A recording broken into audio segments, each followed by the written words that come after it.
ఓం శ్రీ మహాగణాధిపతయే నమః. శ్రీ మహాసరస్వత్యే నమః. శ్రీ గురుభ్యో నమః. హరి ఓం. సదాశివసమారంభాం శంకరాచార్యమధ్యమాం అస్మదాచార్యపర్యంతాం వందే గురుపరంపరాం. జై గురుదేవ దత్త. జగతః పితరం వందే పార్వతీ పరమేశ్వరం. పరమేశ్వర స్వరూపమైనటువంటి సృష్టికి నమస్కారాలు చేస్తూ నవంబర్ 1వ తారీఖు నుండి డిసెంబర్ 1వ తారీఖు వరకు గల కుంభరాశి వారికి నవంబర్ నెల మాస ఫలితాలు ఏ విధంగా ఉంటాయి మీకు నేను తెలియజేస్తాను. కుంభరాశిలో ధనిష్ఠ నక్షత్రంలో ఉన్నటువంటి 3-4 పాదములు, శతభిష నక్షత్రంలో ఉన్నటువంటి 4 పాదములు, పూర్వభాద్ర నక్షత్రంలో ఉన్నటువంటి 1, 2, 3 పాదములు కలిపి కుంభరాశిగా చెప్పబడుతోంది. ప్రారంభములుగా ఇది ధనస్థానమందు గురుడు, అద్భుతమైనటువంటి యోగం. తృతీయమందు రాహు, పరాక్రమ స్థానమందు రాహు, ఆయన కూడా యోగవంతంగానే ఉన్నారు. 13వ తారీఖు నుంచి అర్ధాష్టమ గురుడు వాహన స్థానమందు, వృత్తి స్థానమందు, మాతృస్థానమందు కుజస్తంభనం, చాలా జాగ్రత్తగా ఉండాలి. 9వ స్థానంలో కేతువు, శుక్రుడు, బుధుడు. 17వ తారీఖు నుంచి రాజ్యమందు రవి, అదేవిధంగా వ్యయస్థానమందు శనైశ్వరుడు. ప్రధానమైనటువంటి ఫలితాలని కూడా నిర్దేశింపబడుతున్నాయి. ఏలినాటి శని ప్రభావం శుభాశుభ మిశ్రమంగా ఉన్నది, జరుగుతోంది. అయినప్పటికీ కూడా ధనమందు ఉన్నటువంటి గురుడు మిమ్మల్ని చాలా వరకు కూడా ఉపయుక్తంగా, మిమ్మల్ని చాలా వరకు కూడా ధనమందు ఉన్న గురుడు కాపాడుతున్నారు. తృతీయమందు రాహువు కాపాడుతున్నారు.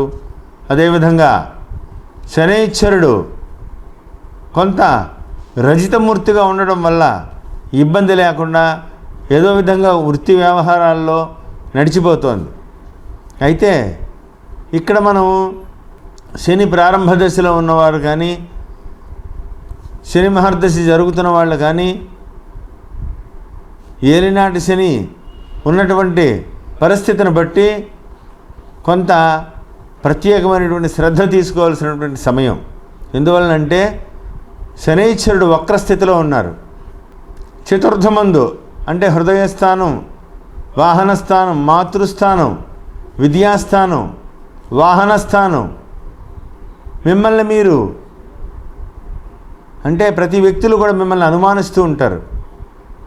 ఎంత చైతన్యవంతంగా మీరు పనిచేస్తున్నప్పటికీ కూడా గ్రహస్థితులు మీకు వ్యతిరేకమైనటువంటి దిశగా ఉన్నాయి కాబట్టి మిమ్మల్ని అంటే చాలా తక్కువగా మీ యొక్క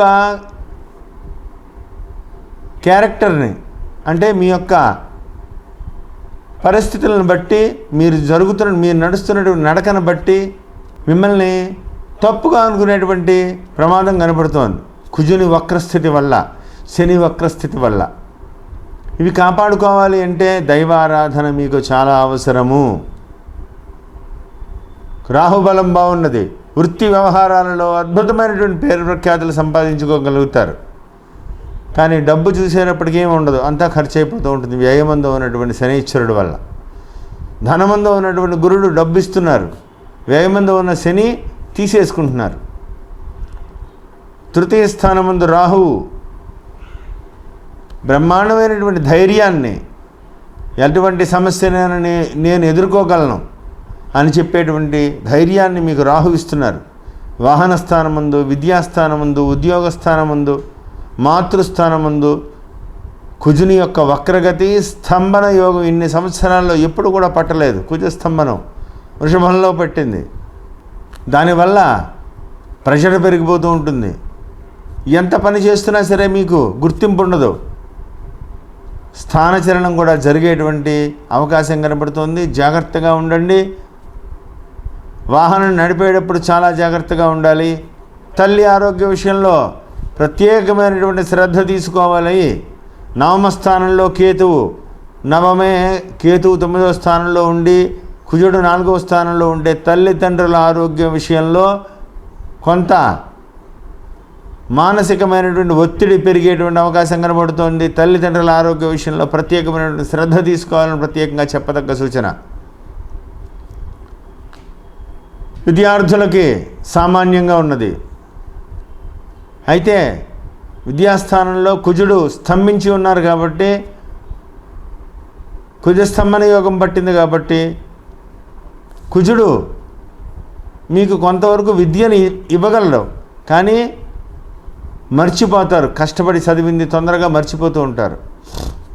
అలా ఉండకుండా ఉండాలంటే రివిజన్ చేసుకుంటూ రాసుకోండి విద్యార్థులు. కాంపిటేటివ్ ఎగ్జామ్స్కి ఇదే సరైనటువంటి సమయం.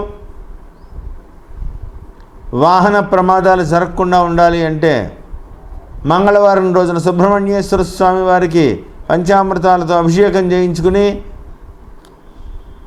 జాగ్రత్తగా ఉండండి. వాహన స్థానం ముందు కుజస్తంభనం మంచిది కాదు. ఎదుటి వ్యక్తుల్ని ఒకసారి నీ బండి మేము బయటికి వెళ్ళొస్తాం, చిన్న పని మీద వెళ్ళొస్తాం అని చెప్పి వాహనం కనుక మీరు ఒకసారి తీసుకుంటే అది వ్యక్తి మీ దగ్గరికి వచ్చేటప్పటికి అది పాడవచ్చు. వాళ్ళ దగ్గర ఉన్న లేనిపోని సమస్యలు ఎన్ని రోజులుగా ఉన్నటువంటి బండి మీ చేతిలో పాడైతే ఎదుటి వ్యక్తులకి మీకు ఉన్నటువంటి సత్సంబంధాలు పాడవుతాయి. కాబట్టి ఆచితూచి నిర్ణయాలు చేసుకోండి. ఉద్యోగస్తులకి కొంతవరకు అనుకూలమైనటువంటి సమయం. స్థానచలనం జరగవచ్చు, జరిగేటువంటి అవకాశాలు ఎక్కువ కనపడుతున్నాయి. అదేవిధంగా విదేశాలకు సంబంధమైనటువంటి ప్రయాణం కోసం ప్రయత్నం చేసేటువంటి వాళ్ళకి లాభిస్తాయి, ప్రయాణాలు అనుకూలిస్తాయి, వీసా ప్రయత్నాలు ఫలిస్తాయి. సోదర సోదరీ వర్గాలతో మంచి అనుబంధం ఏర్పడుతుంది. మనస్సు పరిపర విధాలుగా ఆలోచిస్తారు. నా వల్ల ఎదుటి వ్యక్తులకు మంచి జరుగుతోంది, కానీ వీళ్ళ వల్ల నాకు వ్యతిరేకత ఎందుకు వస్తుంది, ఎంత పని చేసినా ఇంతేనా అని చెప్పేసి మిమ్మల్ని మీరు అసహించుకునేలాగా మిమ్మల్ని మీరు నిందించుకుంటూ ఉంటారు. వ్యయమందు ఉన్నటువంటి శనీశ్వరుడు చతుర్థ కేంద్రముందు అంటే మనస్సు స్థానంలో ఉన్నటువంటి కుజుడు వల్ల ఏది కూడా శాశ్వతం కాదు. జాగ్రత్తగా గడిపితే సమస్యలన్నీ కూడా పరిష్కారం అవుతాయి. సుందరాకాండ పారాయణం, సుబ్రహ్మణ్యేశ్వర స్వామి ఆలయ దర్శనం, దశరథ కృత శని స్తోత్రాన్ని ప్రతినిత్యము కూడా పారాయణ చేయడం, శనివార నియమాలు ఇవన్నీ కూడా మీకు విశేషంగా అనుకూలిస్తాయి. ప్రతి విషయంలోనూ కూడా ఆచితూచి నిర్ణయాలు చేసుకోండి. పెద్దల సలహాతో ముందుకు వెళ్ళండి. స్వనిర్ణయం కన్నా గురువుల నిర్ణయం, తల్లిదండ్రుల నిర్ణయం మీకు మంచిదని తెలుసుకోండి. పట్టుదలకు పోయి మానసిక ఆందోళన గురి కావద్దు. ప్రతి విషయంలోనూ కూడా నేను చెప్పిన విషయాన్ని గుర్తుపెట్టుకుని ఒక అడుగు వెనక్కి వేసి ఆలోచించండి. తొందరపాటు పడవద్దు. ఆచితూచి నిర్ణయాలు చేయండి. రాబోయేటువంటి రోజుల్లో మీకు ఇంకా మంచి జరగాలని కోరుకుంటూ నేను చెప్పిన పరిహారాలన్నీ కూడా చేసి విజయ పథంలో మీరు దూసుకువెళ్తారని కోరుకుంటూ జై గురుదేవ దత్త. శుభం భూయాత్.